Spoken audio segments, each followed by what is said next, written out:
The drag queen of our very own. Let's bring her out, Bambi Banks. Come on out. Bambi. Hey. Hi. Color. I'm getting fashion inspired. I appreciate you working it this morning. That was a walk. She hit her spot. And then walked. Yes. Thanks so much for joining us. Of course. Thanks for having me. You're from Houston, Texas. H-Town is in the building. Yes. I originally grew up in Houston, and I moved here about 7 years ago for school, and I've been in Chicago ever since. Wonderful. So tell us about your performances. You're at 2 places here in the city, huh? Berlin nightclub and beauty bar, right? Yes, I do Berlin. I have 5 shows there that I perform at. Plot Twist, Drag Matinee, The Function. Is that you? Yeah, that's me. That's got to take How long forever to does get it ready. take you to get dressed up like that? It takes me about an hour and a half to do my makeup, and then to get like full body and everything on, like an hour, so like 2 hours and 30 minutes. Oh, Yeah. wow. I was like, oh, my gosh. Oh, wow. Look, you're purple, too. Yeah. Transformative. And we've heard you are extremely passionate about some things. Do you want to tell us about them? Yeah, I am really passionate about TYA, that's Theater for Young Audiences. Nice. It's really important to have kids in theater and in arts. So whether it's dance or singing or throw them all together, I think it's really important to have kids all doing arts because art teaches us how to love one another. So, Bambi, where do you get the inspiration for your outfits? Because I'm looking at the skirt, and I think Carly and Felicia could pull that one off. No.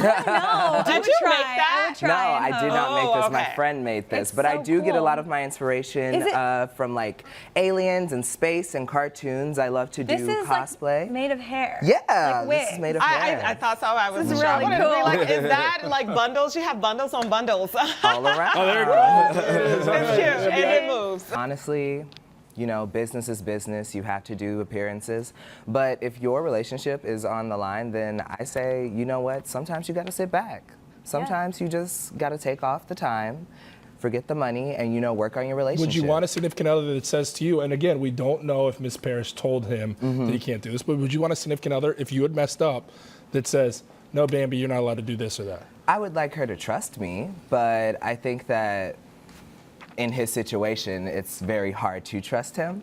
So, no, I mean. Yeah. Well, I feel like. Oh, go ahead. I was just gonna say, like, if after you've made a mistake, in this case, it's cheating on someone. It's a long uphill road. You know what I Yeah. mean? So it's like you have to do everything to prove to that person that you're not gonna put yourself in that situation again. Exactly. And if you're going to strip clubs, yeah, you might be making some money, but that's not the best situation to be in. So I think it makes total sense for her to put her foot down and him to respect that. It shows he's committed to the relationship and rebuilding that trust. I was going to say, this is the classic case of, you know how they say trust is like glass. Once it's broken, it'll never be the same.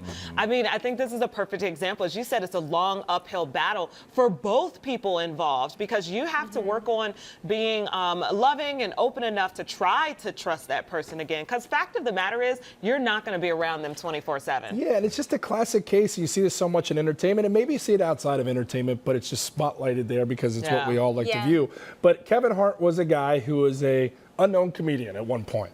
Then he had 1 or 2 movies that he appeared in. He started to get a little buzz, and then he took off in a meteoric rise. And I think there's probably women throwing themselves in front of him, something he wasn't accustomed to before. Doesn't make it right, but that's usually where you see those pitfalls. I look at Chris Pratt in the same situation, perfectly happy in his relationship. And again, I'm only speculating, but gets super famous, gets a lot better looking, and all of a sudden there's more options out there for him, and all of a sudden he's about to become Mrs. Schwarzenegger. So it's like, you just never know how that stuff's gonna play out, right? Like that's kind of how it goes.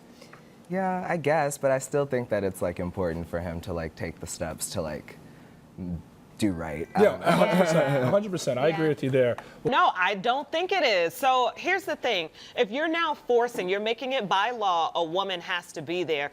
I want to be on the board because I was the most qualified, and I want everybody in that room to know it, okay? I don't want there to be any question. You don't want him to say, oh, Felicia's here because we need a woman. Yeah. Feels like affirmative action in that regard. I where guess you're right about you're that, trying to too. do right by people of color, but then all it does is make people think that they don't belong there, when I promise you there's plenty of capable example, Yes. people of color filling So these jobs. I feel like it's an overreach by government. I don't know if this really solves the problem. It's just kind of a check mark, a checkbox, instead of trying to hit the problem at the root. I think that's how it feels at the beginning of it, but I think Yeah. it's going to end up being a really good thing. I think more seats at the table for women, that's what I always want. And if we had this in politics, I mean, we wouldn't have a bunch of white men standing there deciding what women can do and cannot do with their bodies. You know, we need Who's more standing there? women. What? Who's standing there? What kind of, how did you say it? You I said a bunch of white men. A bunch of white men. picked up on that too. I was like, wait, what? Oh, thanks. Do you guys like my pronunciation? I You know. totally agree with you, though. I think it does feel like that at the beginning because it feels very, like you said, affirmative action. But eventually, there will be more than just one woman at every company, and I think that's it's very important to take those steps to get to that point. I know that they said that it also is going to take away from like race and ethnicity, like hiring for race and ethnicity, and I also think that that's kind of crazy because women are also, you know, Black and Asian and Latinx Right? as well. I almost forgot that part, right? So why can't they be hired as well, you know? Yeah. Fantastic point, Bambi. That's a good place for you to finish for today. I mean, great way to knock it out right there. So good to have you here. And thank you for stopping by. You can also keep up with Bambi if you enjoyed so much of her appearance here at Bambi.Banks on Instagram. And check out some of those alien-inspired outfits. Yes, Really, those thank you so outfits much for are so having me. crazy. I Thank can't get you. over it. Oh I'm going to my be stalking gosh. you after that. Monday's a drag no more, everybody.